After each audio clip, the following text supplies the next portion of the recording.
అవసరానికి ధనం చేతిలో ఉండాలంటే, బాగా అవసరమైనప్పుడు ఏదో ఒక విధంగా మీకు ధనం సమకూరాలంటే ఎలాంటి ప్రత్యేకమైన విధి విధానాలు పాటించాలో నేటి శుభం లాభం అనే శీర్షికన పరిశీలిద్దాం. చాలామందికి ఎంత ధనం సంపాదించినా సరే అత్యవసరంగా ధనం చేతిలో ఉండకుండా ఇబ్బంది పడుతూ ఉంటారు. అవసరానికి చేతికి అందక ధనం అనేక రకాలైన సమస్యలు వస్తూ ఉంటాయి. అవసరానికి ధనం చేతికి అందటానికి, బాగా అత్యవసరంలో ఉన్నప్పుడు ఏదో ఒక విధంగా ధనం సమకూరటానికి కొన్ని ప్రత్యేకమైన విధి విధానాలు పాటించాలి. మీకు అత్యవసరంగా ధనం కావాలంటే మాత్రం ఒక కొబ్బరికాయ తీసుకోండి.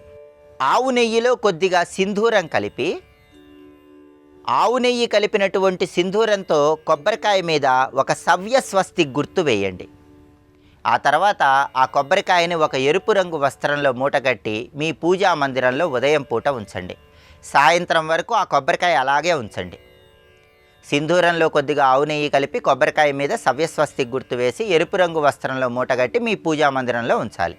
దీపారాధన చేశాక ఉదయం నుంచి సాయంత్రం వరకు ఆ కొబ్బరికాయ అలానే ఉంచి, సాయంకాలం ఆ కొబ్బరికాయ తీసుకొని వెళ్ళి ఎక్కడైనా పారే నీళ్ళల్లో వదిలిపెట్టండి, లేదా ఎవరు తొక్కని చోట చెట్టు మొదట్లో వేయండి.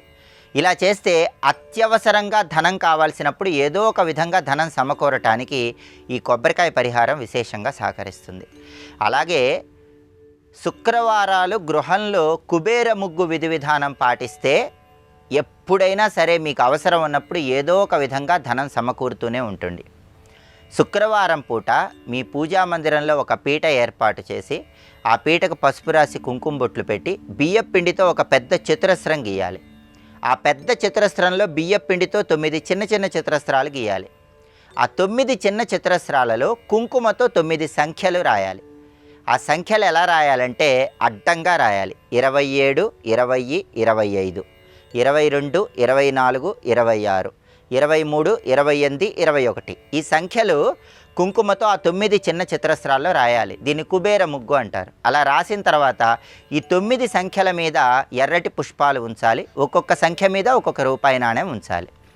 ఆ కుబేర ముగ్గు దగ్గర ఓం సం కుబేరాయ నమః అని 21 సార్లు జపించి బెల్లం ముక్క నైవేద్యం పెట్టాలి. ఇలా శుక్రవారాలు చేస్తూ ఉంటే అవసరానికి ధనం సమకూరుతుంది.